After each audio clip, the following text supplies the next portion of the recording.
Terima kasih Bu Minar dan para saudara dan saudariku sekalian. Selamat malam untuk kita. Ini seperti yang dikatakan oleh Bu Minar tadi, merupakan kesempatan pertama bagi saya untuk menjumpai para saudara keluarga besar LPF. Saya tidak menyangka kalau jumlahnya sebesar ini, bahkan mungkin lebih dari ini biasanya ya.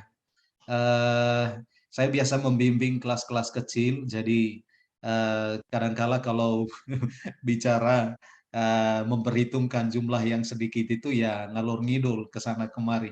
Mudah-mudahan sore hari ini tidak seperti itu. Saya Pastor Yohanes Jeffriandi Jedabu dari Serikat Maria Montfortan. Saya lihat bahwa yang menjadi pembicara sebelumnya ada Pastor Fidelis Bolobotan SMM, ada juga dari Pastor Franz Danga SMM. Ya, itu adalah konfrater saya. Nah, saya Imam Montfortan dan sekarang bertugas di Keuskupan Bandung, ya di Rumah Provinsialat. Saya dari NTT, saya berasal dari Flores, dari Manggarai, para saudara. Mungkin ada yang dari Manggarai di sini. Salam jumpa untuk kita sekalian dan saya sangat senang boleh menjumpai para saudara dalam kesempatan yang sangat berahmat ini. Saya kira perkenalannya begitu saja, para saudara. Saya ingin membawa kita sekalian pada sore hari ini untuk mendalami sebuah tema yang menurut saya merupakan tema yang menarik dan paling disukai oleh banyak orang kalau berbicara tentang cinta. Dan yang kali ini berbicara tentang cinta itu bukan seorang yang biasa, para saudara. Kalau dalam beberapa waktu terakhir kita menjumpai para pujangga-pujangga cinta yang menulis syair-syair tentang cinta, entah itu dalam bentuk novel atau ketika mereka menerjemahkan itu di dalam sebuah film, ya. Kita melihat bahwa cinta itu sebuah tema yang tidak akan pernah selesai karena dia terkait dengan diri kita manusia, ya. Para saudara pernah menonton film Romeo dan Juliet, ya. Sebuah film yang diadaptasi dari katanya kisah nyata percintaan antara sepasang ya kekasih ya laki-laki dan perempuan yang memperjuangkan cinta itu meskipun sebenarnya dihalangi oleh sebuah tembok yang begitu tinggi karena ada pihak yang tidak menginginkan hubungan itu terjadi. Tapi bagaimana upaya dari si Romeo untuk mendapatkan cinta dari si Juliet itu yang kemudian tidak dapat dipahami oleh begitu banyak orang. Ya, bahkan tembok itu tidak berarti apa-apa di hadapan si Romeo. Meskipun pada akhirnya dia harus tewas oleh karena usahanya untuk mengejar cintanya. Nah, kalau berbicara tentang cinta antara saya dengan sesama saya, mungkin itu sudah menjadi biasa untuk kita para saudara, ya. Tapi mari kita melihat sebuah pemahaman yang menarik tentang cinta itu ketika cinta kita refleksikan mulai dari sang pemilik cinta itu sendiri, ya. Mulai dari sang cinta itu sendiri. Dan siapa sang cinta itu sendiri? Dia adalah Allah. Dari dialah sumber segala cinta yang kita dapatkan dan kita hidupi di dalam hidup kita saat ini. Maka di mana cinta berada, di sana pasti ada Allah. Pada siapapun cinta itu berada, maka di sana Allah sebenarnya sedang ada, para saudara. Karena cinta itu milik Allah, ya. Cinta yang saya punyai, cinta yang para saudara punyai. Saya lihat ada banyak yang senior di sini ya, yang sudah membina kehidupan berumah tangga, yang tahu dengan sangat baik pahit dan manisnya kehidupan mengolah cinta itu, yang tidak selalu dirasakan manis di lidah. Artinya tidak selalu kita nyaman dengan cinta itu, para saudara. Tapi kita berjuang bagaimana membuat cinta itu tetap bertahan sampai dengan hari ini. Kita akan belajar pada sore hari ini tentang cinta ini, para saudara. dari seorang kudus yang bernama Alfonsus Maria de Liguori. Sesuai dengan permintaan yang disampaikan Bu Regina ke saya untuk mendalami sosok ini, para saudara. Alfonsus Mario de Liguori ini bukan seorang yang begitu dekat dengan saya. Dalam arti, saya sebagai seorang Montfortan itu lebih dekat dengan Santo Louis Marie Grignon de Montfort, ya, karena dia adalah pendiri saya. Dan kalau mau bicara tentang spiritualitas Montfort, mungkin saya bisa menjabarkan dengan begitu indah di hadapan para saudara. Nah, ini tantangan bagi saya adalah bagaimana membawakan di hadapan para saudara seorang kudus di dalam gereja yang pemikiran-pemikirannya, refleksi-refleksinya, ya, pendalaman-pendalamannya tentang imannya akan Allah itu sebenarnya begitu sangat kaya. Salah satunya adalah apa yang akan kita dalami hari ini. Cinta mencari cinta, dari Palungan hingga Kalvari. Nah, sebelum ke sana para saudara, saya ingin bercerita sedikit tentang siapa beliau ini. Alfonsus Maria de Liguori. Saya mengenalnya sedikit, para saudara juga mungkin sudah mulai mengenalnya. Tapi mari kita mencoba mengenal dia secara sepintas dari apa yang saya bagikan ini. Alfonsus lahir pada tanggal 27 September 1696 di Marianella, Napoli, di daerah Italia. Daerah Napoli ini dikenal sebagai wilayah di mana banyak orang-orang kudus bermunculan di sana, para saudara. Karena tradisi hidup religiusnya di sana itu menjadi sangat kental. Ada banyak kongregasi suster yang ada di sana, kongregasi religius pria juga itu banyak bermunculan di sana. Dan dia merupakan anak sulung dari 8 bersaudara, 4 laki-laki dan 4 perempuan.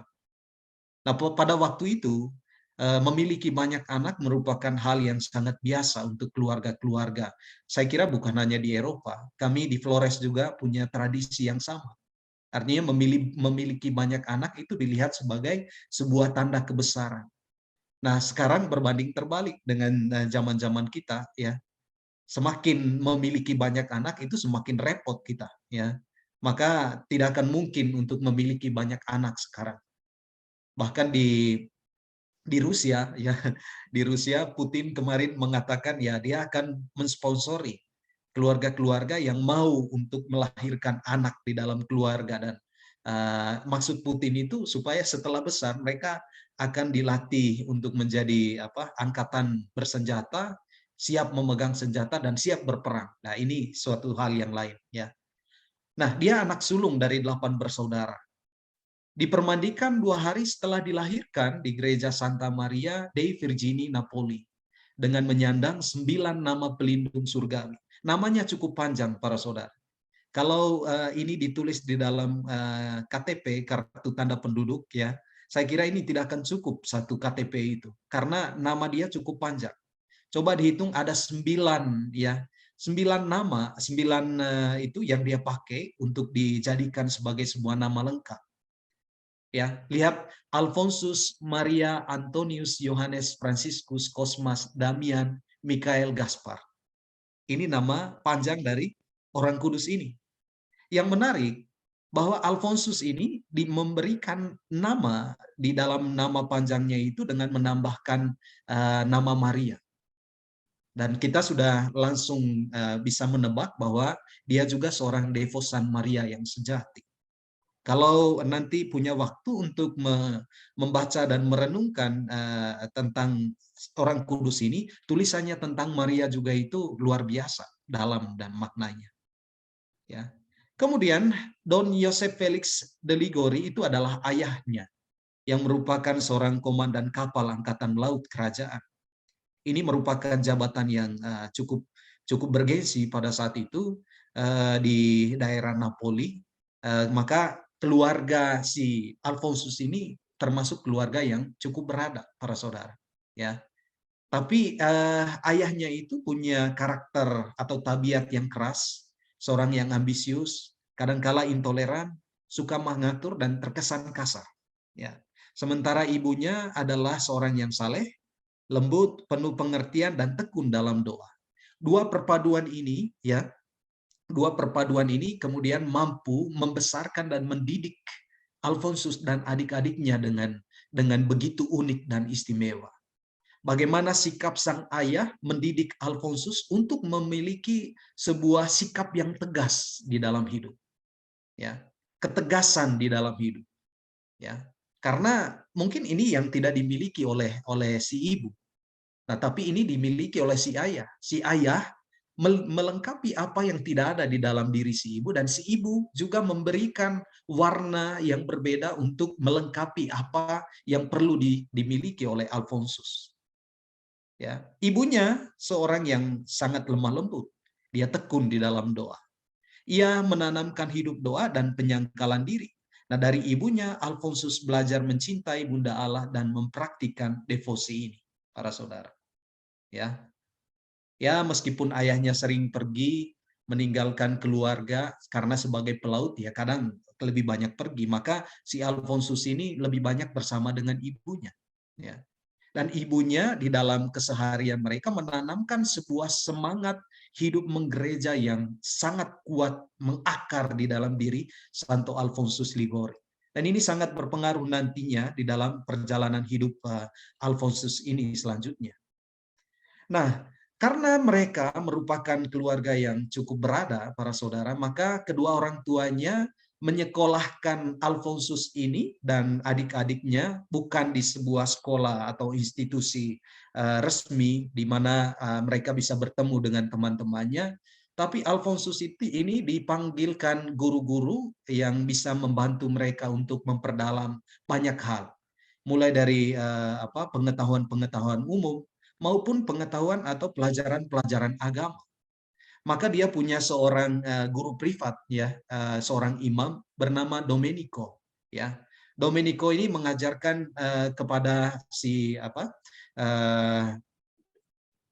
Alfonsus ini mengajar bahasa, banyak bahasa yang dia perdalami. Dan ada seorang juga bernama Don Carmeniello Rocco, dia pengantar filsafat. Kemudian ada juga bernama Gateno Greco, guru musik.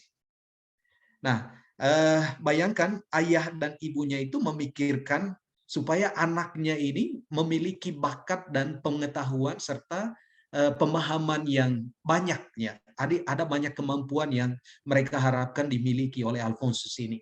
Karena itu mereka memanggil guru-guru privat untuk mengajarkan dia tentang banyak hal. Satu hal yang menarik, bahwa ayahnya itu menginginkan Alfonsus ini memiliki jiwa seni di dalam dirinya. Maka dia memanggil guru musik, ya. Sampai si Alfonsus ini kadangkala karena dia sebenarnya tidak menyukai musik, maka dia sedikit melarikan diri dari paksaan ayahnya. Namun ayahnya memaksa dia dengan memasukkan dia di dalam sebuah ruangan, menyekap dia di sana dan memasukkan gurunya ke sana dan mulai melatih di sana selama hampir seharian, kadangkala gitu ya. Nah, pada usia 17 tahun menyelesaikan studi hukumnya, para saudara, ya. Pada usia 19 sampai 20 tahun sudah mulai menjadi pengacara handal di pengadilan-pengadilan kota Napoli. Dia dihargai karena kejernihan pikirannya, teliti menghargai klien, dan tak pernah menuntut upah. Ia membela kliennya mati-matian. Jadi si Alfonsus ini dalam studi selanjutnya, ayahnya menginginkan dia untuk menjadi seorang ahli hukum di negeri itu.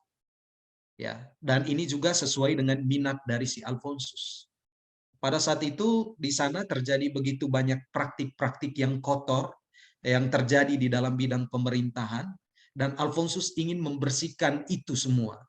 Ya, kadangkala idealisme dan keinginan yang begitu tinggi dari diri si Alfonsus sehingga itu membuat dia mati-matian menyelesaikan studinya ini dalam waktu yang sangat singkat.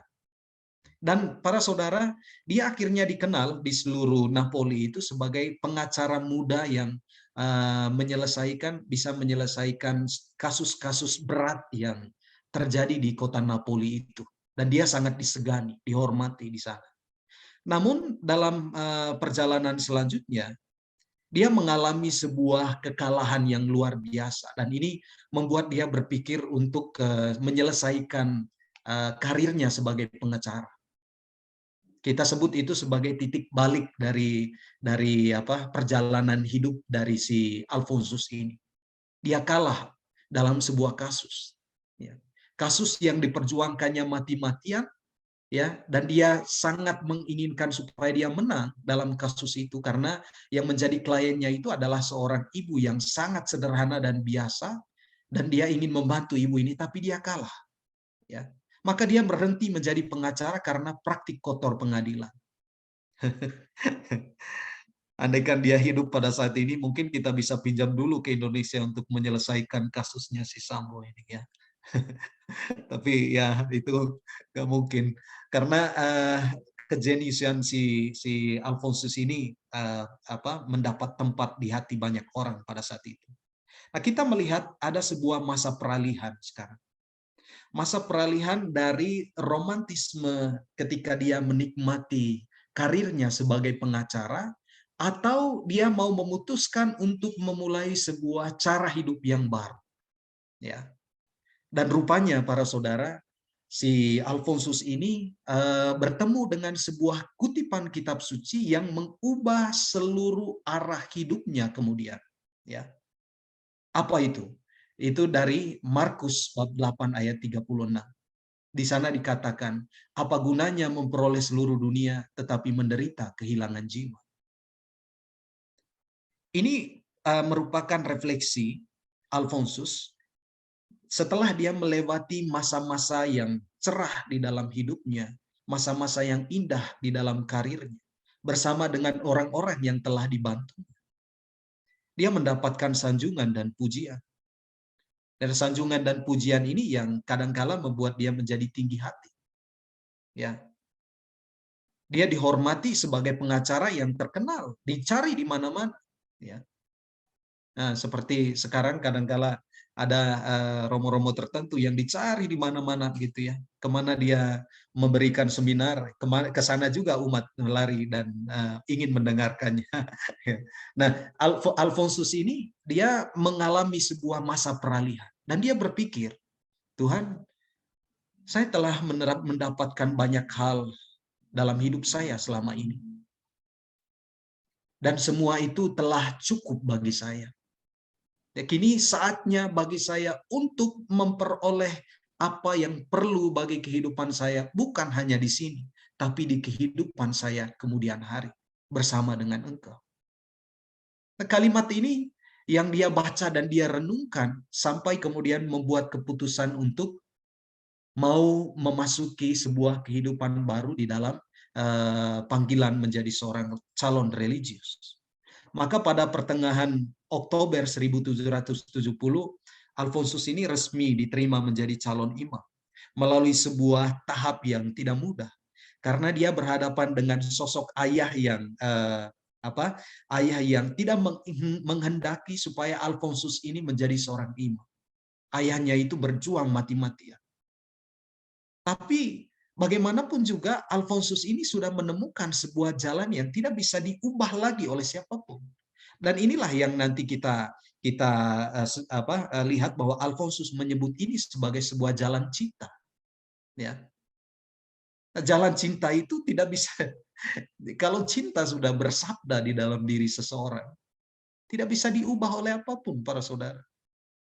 Sama seperti ketika kita mungkin mengalami jatuh cinta dulu. Dan kita akhirnya bertemu dengan pasangan hidup kita masing-masing. Ada pertentangan di antara keluarga-keluarga kita dan mengatakan, oh ini tidak sesuai dengan standar dan kriteria yang dibutuhkan oleh keluarga kita. Oh dia ini bukan sosok yang baik untuk kamu. Karena itu ya coba cari yang lain dulu sambil kita lihat mana yang cocok nanti untuk kamu akhirnya. Dan ini kan kriteria-kriteria yang ditentukan oleh manusia. Tapi kalau cinta misalnya sudah berkata di dalam diri seseorang, siapa yang bisa mengubahnya? Cinta itu sedemikian merasuk di dalam diri seseorang sampai tak seorang pun bisa mengubah lagi pilihan itu. Ya.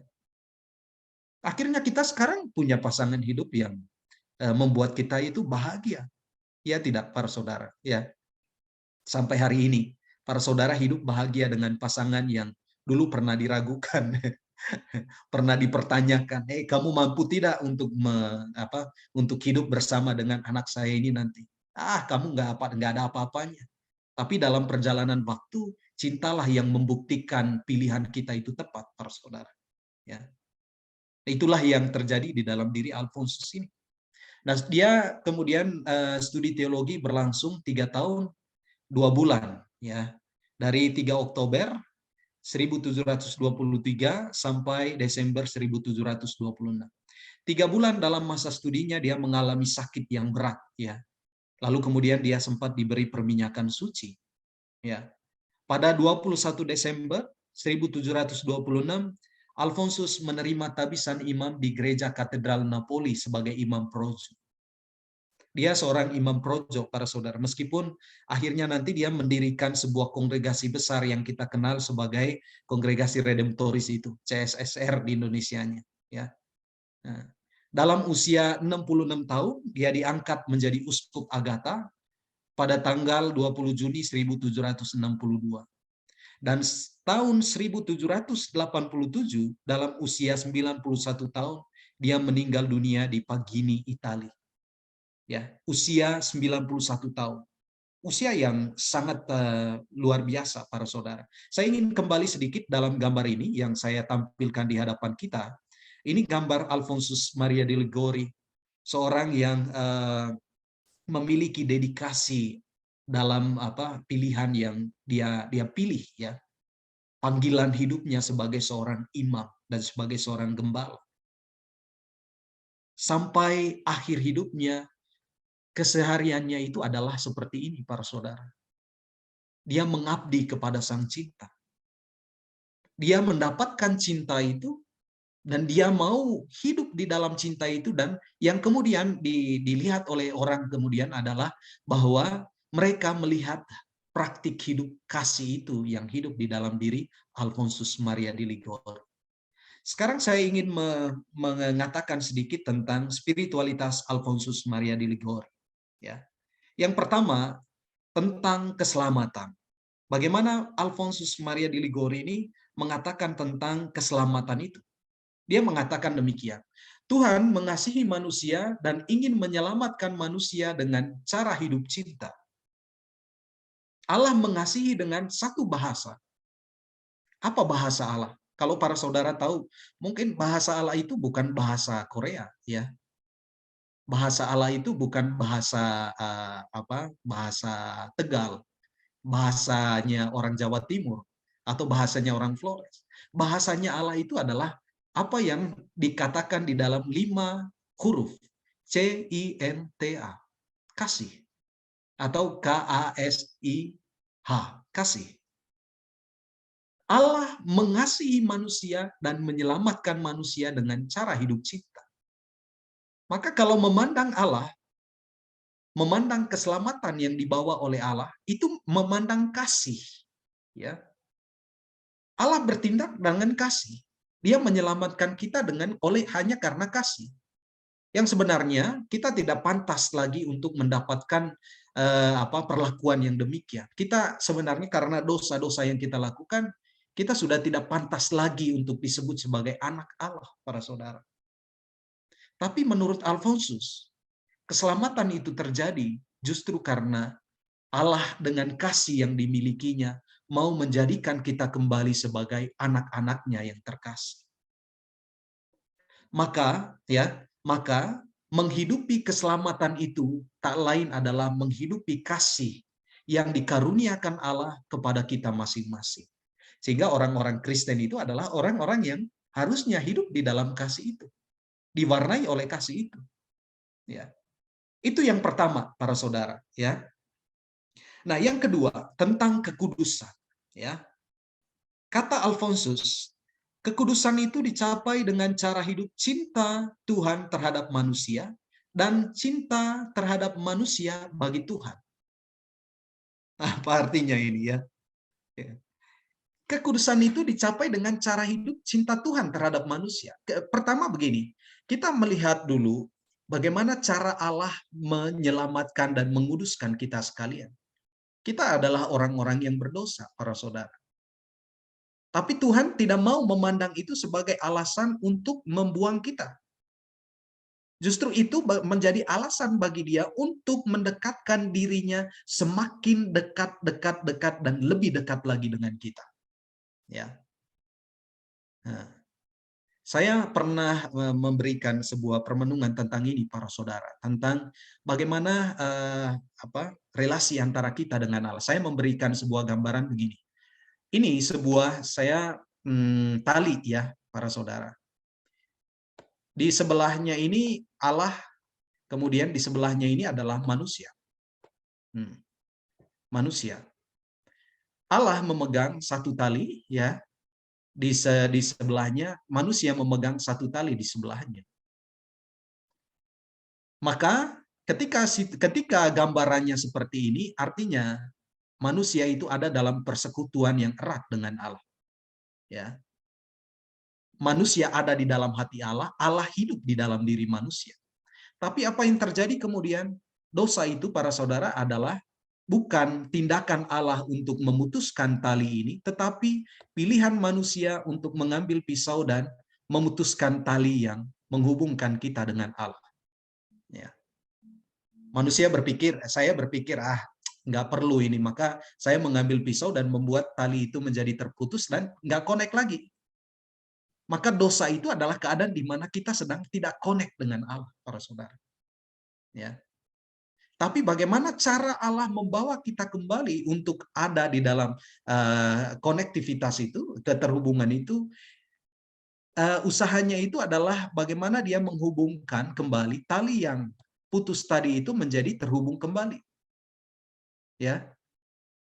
Semakin sering manusia jatuh ke dalam dosa, semakin Allah itu berusaha untuk menghubungkan tali itu. Jadi tali yang tadinya panjang menjadi semakin pendek, para saudara. Maka kalau itulah yang dikatakan oleh Rasul Paulus itu, ya. Ketika dosa bertambah, rahmat semakin melimpah. Kita merasakan kasih Allah itu ketika kita ada di dalam keadaan berdosa dan Allah mau membawa kita kembali kepada kekudusan. Jadi apa yang kita mau lihat sekarang, para saudara, kekudusan itu ya dicapai dengan cara hidup cinta Tuhan terhadap manusia yang dirangkai dengan satu kata itu tadi, dengan kata kasih. Ya. Kemudian yang kedua, ya, yang ketiga, kristosentris, ya. Allah mewahyukan cintanya sebagai pribadi melalui putranya. Inkarnasi, sengsara, dan wafat, dan ekaristi merupakan ekspresi cinta manusiawi Kristus. Kristus sebagai pusatnya. Allah yang menyatakan diri kepada kita dalam diri Yesus Kristus, dia itulah yang kita sebut sebagai sang cinta. Ya. Kenapa kita menyebut dia sang cinta? Karena tindakan-tindakan yang dilakukan oleh sang Kristus atau Allah yang menjelma itu merupakan tindakan yang dilakukannya dengan kasih, para saudara. Hanya karena kasih. Bagaimana mungkin Allah itu menjelma menjadi manusia? Itu menjadi sebuah pertanyaan besar bagi banyak orang. Allah tidak bisa menjadi manusia. Karena ketika dia menjadi manusia, dia menjadi dikurung di dalam ruang dan waktu. Dan akhirnya dia menjadi terbatas. Tapi Allah mau merangkul keterbatasan itu, ya, dengan menghadirkan putranya sendiri, Yesus Kristus, hanya karena kasih, para saudara. Maka tindakan Allah itu, tindakan Allah melalui Kristus yang melukiskan kasih itu kita lihat dalam peristiwa inkarnasi, kemudian dalam peristiwa sengsara dan wafatnya, dan juga di dalam ekaristi. Ya. Nah, pusatnya, ya, atau pelaku utamanya di dalam semua tindakan ini adalah Kristus. Maka fokus kita menurut Alfonsus Maria di Ligori itu adalah Kristus. Kemudian yang berikut, ketaatan total. Kita dipanggil untuk menjadi milik Allah sepenuhnya dan memberikan kepada Allah apa yang menyenangkannya. Ketaatan total, tunduk sepenuhnya pada apa yang menjadi kehendak Allah. Dan Alfonsus Maria di Ligori menunjuk pada sosok Bunda Maria dalam hal penghayatan ketaatan total ini. dengan fiat-Nya, aku ini hamba Tuhan, jadilah padaku menurut perkataanmu. Bagi Alfonsus Maria di Liguori merupakan sebuah ungkapan ketaatan total Maria di hadapan rencana Allah yang mau dikerjakan melalui diri. Ya. Ungkapan ketaatan total.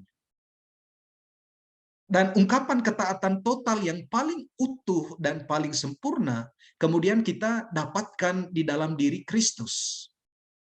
Sang Sabda yang menjelma menjadi manusia. Mau hidup di dalam rahim Maria, dilahirkan oleh Maria, dibentuk dan dibesarkan oleh Maria, lalu memberikan dirinya di atas kayu salib. Maka tidak ada yang di dalam diri Kristus, ketaatan total itu menjadi sangat sempurna. Dan karena itu kita mau belajar dari Yesus untuk tunduk dan taat sepenuhnya pada kehendak Allah atas hidup kita. Lalu yang berikutnya para saudara, ya kita belum masuk pada inti dari apa yang kita mau dalami pada malam hari ini tentang doa, ya. Menurut Alfonsus Maria di Liguori, doa itu merupakan pertemuan manusia dengan Allah. Perjumpaan kita dengan Allah. Di dalamnya terjadi sebuah komunikasi. Ada saya yang menyampaikan kepada Allah, ada Allah yang mau mendengar apa yang saya sampaikan. Tapi ada juga saya yang mau mendengar apa yang dikatakan Allah, tetapi juga ada Allah yang mau mengatakan sesuatu kepada saya. Saya mendengar Allah, tapi juga pada saat tertentu Allah mendengarkan saya. Itulah komunikasi yang terjadi antara saya dengan Allah di dalam doa. Maka tidak benar kalau misalnya di dalam doa itu kita hanya melihat sebagai sebuah komunikasi yang sifatnya searah. Pokoknya Allah itu hanya mendengar saja gitu. Tugas saya itu berbicara. Karena itu kadangkala ketika kita berdoa, kita berpikir kita belum berdoa kalau belum menyampaikan banyak hal di hadapan Tuhan. Ya tidak ya para saudara.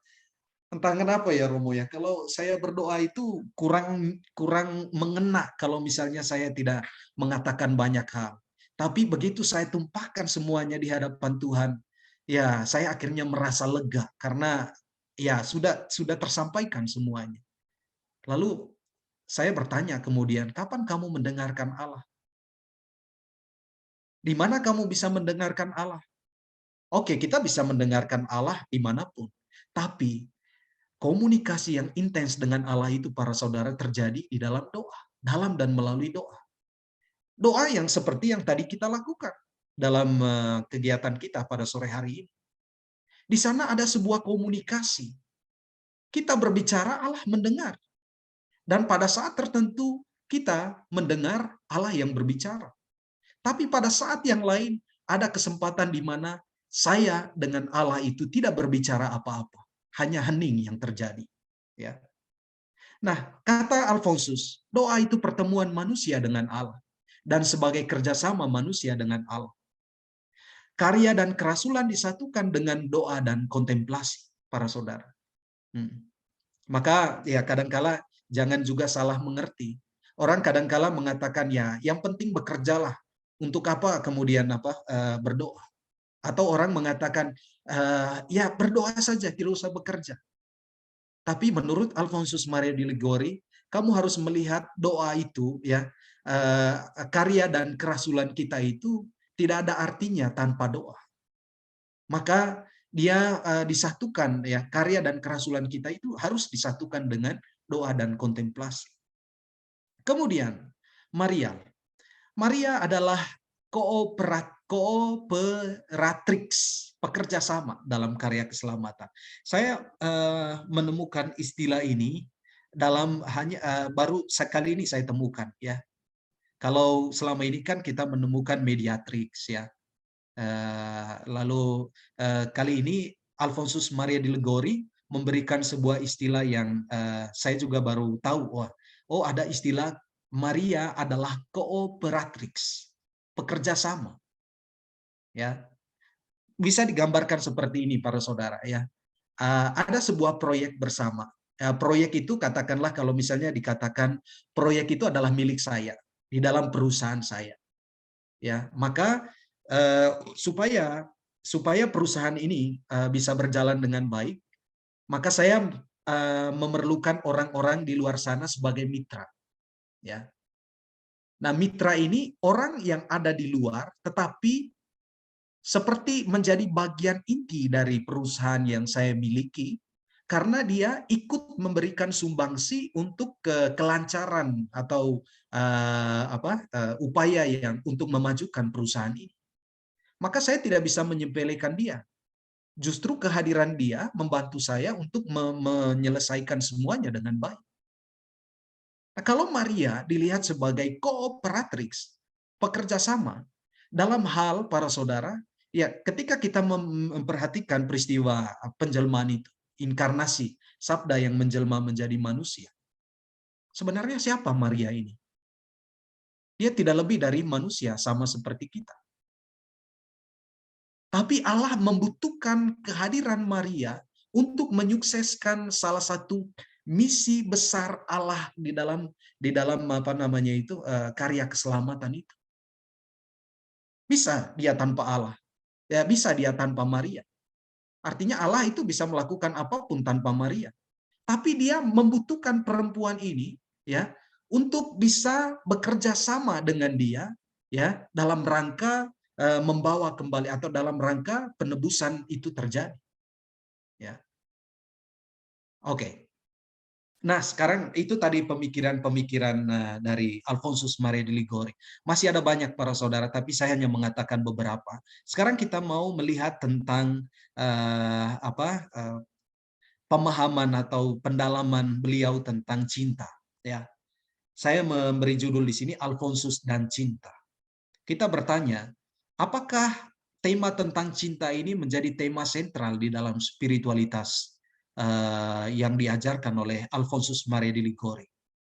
Mungkin ini akan dengan sangat baik dikatakan oleh para redemptoris jika mereka diminta untuk mempresentasikan ini. Saya hanya merefleksikan sejauh apa yang saya dalami tentang Orang Kudus ini, para saudara. Ya, nah, dia memberikan sebuah kutipan demikian. Beberapa orang mengatakan kesucian itu terkandung dalam kerasnya hidup. Yang lain mengatakan dalam doa atau karya amal. Yang lain dalam seringnya menerima sakramen. Mereka semua tertipu. Kesucian itu terkandung dalam mencintai Allah dengan segenap hati. Dia memberikan catatan ini pada bagian akhir, para saudara. Ya, saya berpikir bahwa kesucian itu merupakan satu hal yang bisa saya dapatkan dari usaha saya untuk mengolah hidup spiritual saya. Dengan mengikuti devosi ini, devosi itu, dengan bergabung dalam organisasi ini, organisasi itu, dengan menghadiri kegiatan-kegiatan kategorial di paroki, dengan melakukan karya-karya ini dalam kehidupan sosial, itu penting, bagus para saudara. Tapi menurut Alfonsus, jika itu tidak dilakukan dalam dalam sebuah konsep kasih akan Allah, itu tidak ada maknanya apa-apa. Dan saya kemudian sadar tentang diri saya sendiri sebagai seorang imam. Para saudara, saya boleh ditabiskan menjadi seorang imam. Saya teringat apa yang dikatakan oleh Monsinyur Anton ya dalam kesempatan refleksi bersama para imam. Dia katakan, para imam yang terkasih, kalian semua ya kita sekarang sudah menjadi imam. Itu adalah mimpi kita sejak kecil. Ada yang menemukannya mungkin dalam perjalanan pertengahan perjalanannya. Tapi saya sendiri, kata Monsinyur Anton ya, saya menginginkan ini sejak saya kecil. Saya juga para saudara menginginkan ini sejak kecil. Saya bermimpi dan bercita-cita untuk menjadi seorang imam yang dikagumi. Ya. Lalu dalam perjalanan waktu saya bergabung dan masuk seminari. Saya bermimpi setiap kali itu ketika saatnya saya ditabiskan. Lalu apa? Apakah pencapaian seseorang itu ya untuk hidup kudus itu hanya setelah dia ditabiskan? Ternyata tidak, para saudara. Karena setelah ditabiskan pun, saya masih harus bergulat dengan diri saya. Bergulat dengan kelemahan dan kecenderungan-kecenderungan manusiawi saya. Maka tidak akan pernah selesai, kata Monsinyur Anton. Ya. Sehingga kalau misalnya kamu melihat kebesaranmu itu ada di dalam jubah yang kamu pakai, dalam kasula yang kamu kenakan, atau ketika kamu memimpin misa, kamu salah besar. Ya. Itu bukan sebuah tanda kebesaran. Justru itu membawamu harusnya pada sebuah kesadaran bahwa ketika kamu mengenakan semua itu, kamu dibawa ke atas Kalvari. Ya, kamu dibawa ke atas Kalvari. Artinya apa sebenarnya yang dikatakan oleh Monsinyur itu? Jika semua jabatan-jabatan itu kamu jalankan hanya karena kamu ingin mendapatkan sesuatu dan kemudian orang memberimu berbagai macam hal yang kamu perlukan dan kamu cita-citakan sejak lama, kamu selesai dalam hidupmu. Tapi pertanyaannya, adakah cinta di sana? Dalam setiap hal yang kamu lakukan. Yang lain lagi mengatakan dalam doa atau karya amal, kata Alfonsus Maria di Ligori. Tapi melakukan sesuatu tanpa kasih akan Allah, tanpa kasih akan sesama, itu juga sia-sia, para saudara. Tak ada artinya sama sekali. Seorang katakan kepada saya, Pastor, saya berhenti menjadi seorang petugas gereja. Loh, kenapa, Bu? Ya, pokoknya saya berhenti, saya jengkel sekali, ya. Saya tidak dihargai sama sekali. Oleh siapa, Bu? Oleh pastor paroki, ya. Loh, kenapa? Wah, masa ya pastor ya? Dia tidak memberikan ucapan terima kasih sama sekali untuk kami yang bertugas KOR pada hari Minggu kemarin. Padahal kita sudah bertugas menyiapkan ini dengan sungguh-sungguh, ya. Tapi dia tidak memberi perhatian sedikit pun tentang ini. Ya. Oh, ternyata saya melihat ada satu hal yang kurang di dalam diri ibu ini. Dia kurang memiliki kasih, ya. Dia kurang memiliki cinta, ya. Demikian pun para saudara dalam hal-hal lain. Jangan tertipu dengan semua hal yang dilakukan baik oleh saya, mungkin oleh kita sekalian, atau oleh siapapun. Tapi selidikilah bahwa apakah setiap hal yang saya lakukan, yang kita lakukan, semuanya didasarkan atas cinta. Kenapa Alfonsus memberi penekanan seperti ini, para saudara? Karena dia sudah terlanjur tertarik untuk melihat tentang apa yang telah dilakukan Allah atas kita manusia. Allah tadi bertindak hanya dengan 5 huruf tadi. KASIH, CINTA. Kasih. Lainnya tidak, para saudara. Lainnya tidak, ya. Maka inilah yang mempesonakan si Alfonsus Maria di Ligori itu tentang cinta ini. Ya, maka tulisan-tulisan kemudian di dalam spiritualitasnya banyak berbicara tentang cinta ini. Sehingga mungkin pantas kalau dia disebut juga sebagai seorang mistikus cinta. Ya. Maka sekarang kita mau melihat tentang makna cinta mencari cinta ini. Secara sederhana, para saudara. Secara sederhana, cinta mencari cinta ini bisa dipahami dengan cara demikian. Ya, saya sebagai seorang pria sedang mencari seorang tambatan hati. Ya, yang saya cari dari seorang calon pasangan calon tambatan hati saya itu, dia paling tidak memiliki apa yang sebenarnya juga saya miliki. Karena itu untuk dia, saya mencoba mencari cara supaya dia juga jatuh cinta dengan saya. Artinya saya memberi dia cinta, dia juga harus memberikan kepada saya cinta. Maka tidak benar kalau misalnya saya memberikan cinta, kemudian tidak mengharapkan ada cinta juga saya akan dapatkan. Pasti ini selalu terjadi, para saudara. Ya, cinta itu harus dibalas juga dengan cinta. Ya, dalam diri Allah, cinta itu ada.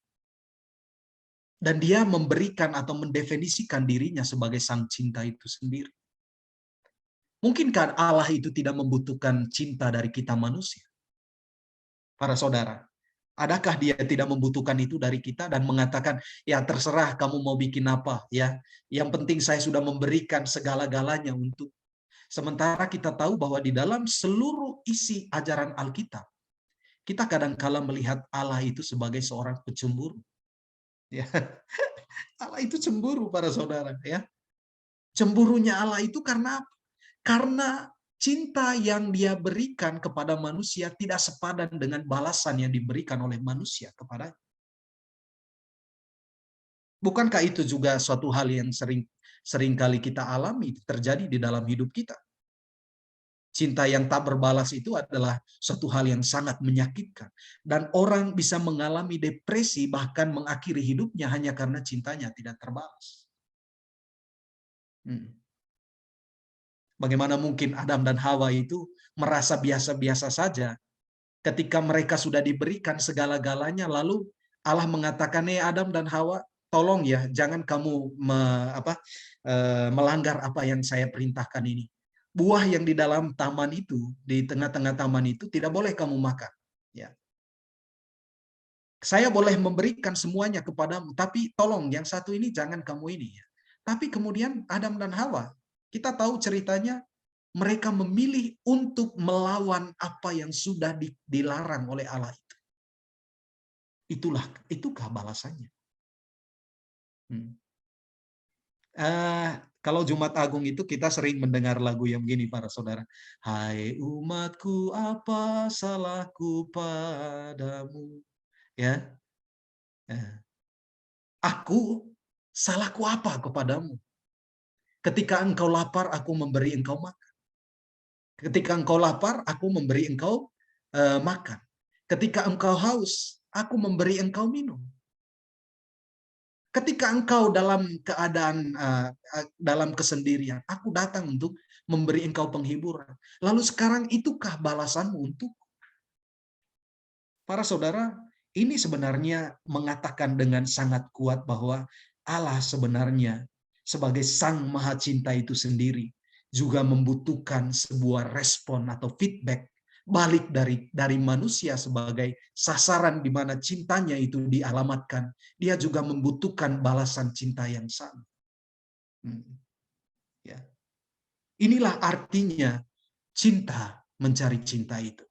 Sebenarnya sampai di sini saja kita sudah selesai dengan refleksi kita. Tapi mari kita lihat sebentar ya para saudara. Allah adalah cinta para saudara. Kodrat dari diri Allah yang adalah cinta nyata dalam sabdanya dan pernyataan dirinya kepada manusia yang merupakan mahkota ciptaannya sendiri.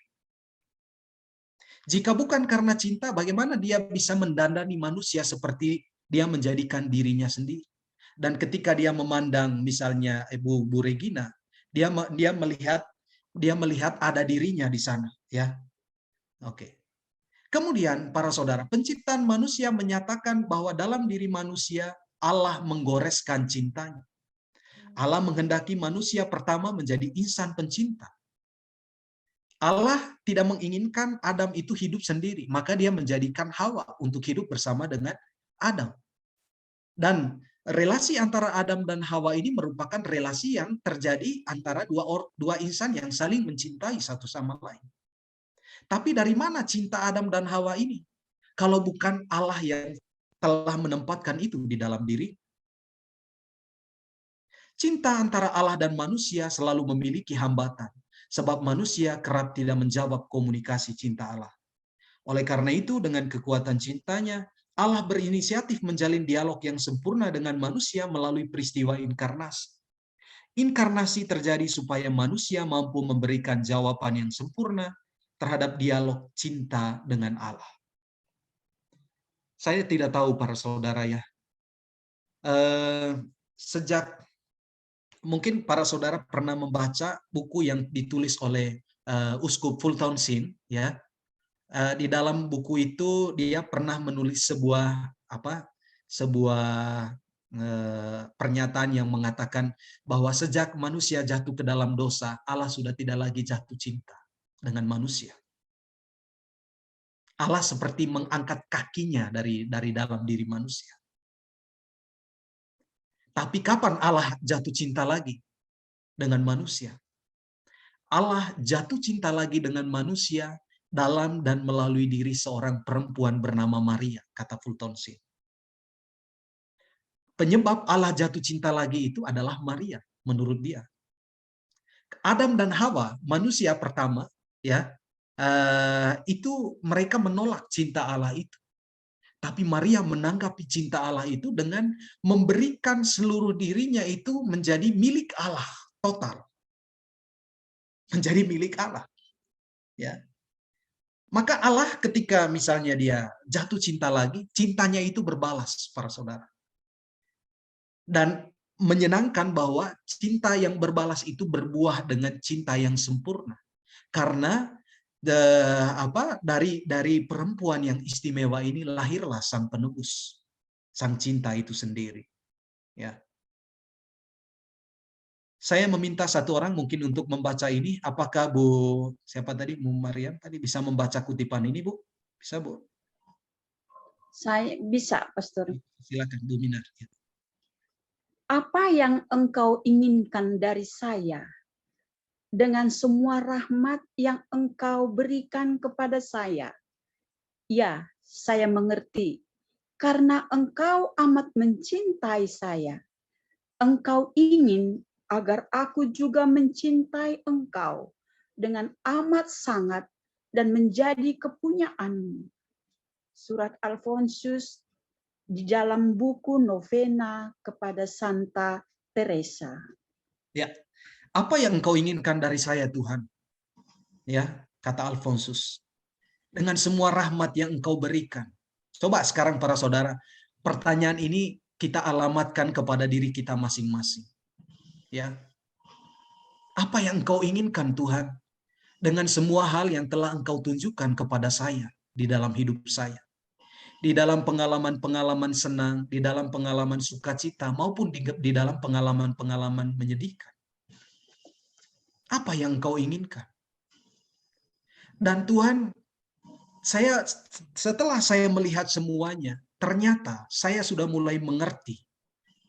Engkau mau melakukan semua itu karena engkau amat mencintai saya. Para saudara, ini sangat dahsyat. Ya. Sangat dahsyat. Saya bertanya ini juga pada saat ketika saya mau ditabiskan. Saya bertanya karena saya mengingat tentang kerapuhan saya sebagai manusia. Saya menjalankan studi saya sebagai seorang calon imam. Saya melewati itu dengan baik. Dalam keterbatasan saya, karena kemampuan saya sebenarnya tidak bisa mendukung saya sebenarnya untuk menjadi seorang imam. Saya seorang pribadi yang mungkin untuk bisa menyerap dan menangkap banyak hal yang dikatakan oleh dosen-dosen saya, tidak bisa mengatakan itu dengan baik. Ya. Tetapi pertanyaan si Alfonsus ini menjadi menarik buat saya kemudian. Ya. Tuhan, apa yang Engkau inginkan dari saya sebenarnya? Ketika saat ini saya dipercayakan untuk menjadi misalnya pengurus gereja, ketika Engkau mempercayakan saya untuk menjadi orang tua bagi anak-anak saya, sebenarnya apa sih, ya? Oh ya, besok kita mendengar kisah tentang talenta, para saudara, ya. Nah, bahwa Tuhan mempercayakan kepada kita begitu banyak talenta yang Dia ingin supaya kita kembangkan. Pertanyaannya, apa yang membuat Tuhan itu begitu percaya dengan kita? Selain karena Ia mencintai kita. Engkau menginginkan agar aku juga mencintai engkau dengan amat sangat dan menjadi kepunyaan. Itu yang engkau inginkan, Tuhan. Maka sekarang saya mau menyerahkan seluruh hidup saya kepada, sehingga para saudara, orang yang sudah hidup di dalam spiritualitas seperti yang diajarkan oleh Alfonsus Maria di Ligori ini, mereka tidak lagi terpengaruh oleh apapun yang dikatakan oleh dunia ini. Tidak akan terpengaruh. Dan saya sudah menemukan begitu banyak orang yang sangat ya mencintai Tuhan dan mau menyerahkan seluruhnya kepada Tuhan apa yang mereka punyai. Jadi motivasi mendasar cinta adalah keinginan untuk dicintai. Allah berbuat begitu banyak untuk kita supaya dicintai oleh kita. ya para saudara. Aku memberikan talenta ini kepadamu supaya dari cara engkau mengembangkan talenta ini, aku bisa melihat apakah engkau mencintai saya atau tidak. Hai Pastor Yohanes, ya. Aku mempercayakan ini lebih dari yang lain, supaya saya bisa melihat apakah engkau bisa mencintai saya lebih dari yang lain. Ya, hai Ibu Regina, ya. Para saudara, ini yang diinginkan Tuhan. Jika ingin dicintai, maka cintailah. Kata Alfonsus Mare di Ligori. Jika ingin dicintai, cintailah. Saya tidak mungkin mengharapkan orang mencintai saya kalau saya tidak berjuang untuk mencintai orang, gitu ya. Ketika Jokowi datang berkunjung ke daerah saya di NTT, banyak orang menangis dan menangis terseduh-seduh para saudara. Saya menyaksikan itu di YouTube.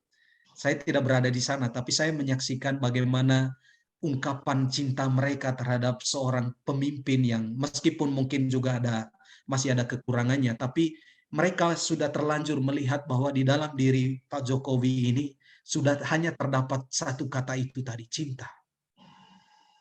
Maka bagaimana orang menanggapi cinta itu? Karena mereka mau mengatakan cinta mereka kepada Pak Jokowi karena mereka sudah mendapatkan cinta itu, para saudara. Tidak ada cara yang efektif untuk menjamin bagi diri sendiri suatu cinta atau perhatian dari yang lain daripada mencintai dan membuat dia sadar bahwa dia dicintai, para saudara. Ya. Ini juga kata Alfonsus Maria di Ligori. Ya.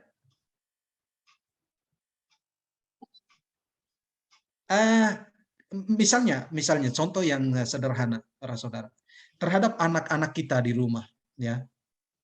Oh ya, baik Bu Regina, waktu sudah selesai ya. Oke lah, saya ini ya sampai pada ringkasan ini saja ya. Tentang ini para saudara ya, cinta mencari cinta ya. Tadi saya kata beri dalam tanda kurung itu dari palungan, kemudian salib, kemudian ekaristi. Ini sebuah tiga momen di mana kita bisa menyaksikan cinta Allah yang sempurna. Allah yang mencintai manusia menunjukkan itu di dalam peristiwa penjelmaan dalam palungan itu ya. Kemudian Allah yang maha cinta itu menunjukkan kesempurnaan cintanya itu bukan hanya lahir sebagai manusia tetapi dengan memberikan dirinya di atas kayu salib. Tapi tidak hanya sampai di situ, tapi Allah mau menunjukkan cintanya bahkan kepada kita sampai pada hari ini. Kapan kita melihat cinta Allah yang sempurna itu dilakukan lagi kepada kita sekalian? Di dalam Ekaristi, para saudara. Maka ini adalah momen di mana kita bisa menyaksikan pemberian cinta Allah atas kita manusia. Dan saya masih bisa merasakan cinta Allah itu pada hari ini di dalam Ekaristi yang saya rayakan setiap hari. Maka para saudara, cinta mencari cinta dari palungan sampai ke Kalvari, sampai ke Ekaristi itu tak lain merupakan ekspresi atau ungkapan cinta Allah atas kita sekalian. Dan karena itu dia membutuhkan feedback sekarang. Dia butuh feedback dari kita sekalian, para saudara. Saya memberikan sebuah gambar ini di hadapan kita untuk mengakhiri permenungan pada malam hari ini. Ada sebuah gambar di sini. Bu, siapa tadi? Halo, Bu. Sorry. Bu Regina, tadi moderatornya siapa ya, Bu? Sorry. Minar. Bu Minar Pasari, Bu. Bu Minar, oke. Bu Minar, bisa membahasakan gambar yang ada di depan Bu Minar? Apa yang Bu Minar tangkap? Allah itu sangat mengasihi. Allah itu sangat mengasihi. Tapi Iya. kalau misalnya memperhatikan gambar ini, Yesus mau katakan apa kepada Bu Minar? Mari anakku. Mari anakku. Ada lagi yang lain? Bu Regina, sebelum selesai? Tangannya berlubang paku. Ya? Tanda cinta. Tanda cinta. Oke, coba lihat para saudara. Hatinya. Nah, artinya? Hatinya. Oke. Oke, jadi begini. Dia katakan begini kepada kita sekalian pada hari ini, pada malam ini. Hai Bu Regina, lihat hatiku. Lihat hatiku artinya inilah cintaku. Bersinar tanpa mengenal padam. Menyala-nyala kepadamu. Cintaku kepadamu tidak akan pernah padam sampai kapanpun. Aku sudah memberikan semuanya untukmu. Tapi kita lihat tangan kanannya itu para saudara menjulur ke depan. Artinya apa ini? Dia katakan, saudariku, anakku Regina, ini hatiku untukmu. Sekarang mana hatimu untukku? Ya, mana cintamu untukku? Sekarang saya sudah menunjukkan cintaku untukmu, dan sekarang tunjukkan mana hatimu untukku. Para saudara, Yesus sudah mencintai kita. Maka sekarang tinggal tugas kita. Sudah cukupkah cinta yang saya miliki untuk saya berikan bagi Kristus? Kalau belum, kita masih punya waktu. Tuhan memberikan kita kesempatan supaya kita lagi dan lagi setiap hari menyempurnakan cinta yang ada pada kita untuk kita berikan lagi kepada Kristus sebagai sang cinta itu sendiri. Demikian yang bisa saya berikan pada malam hari ini para saudara.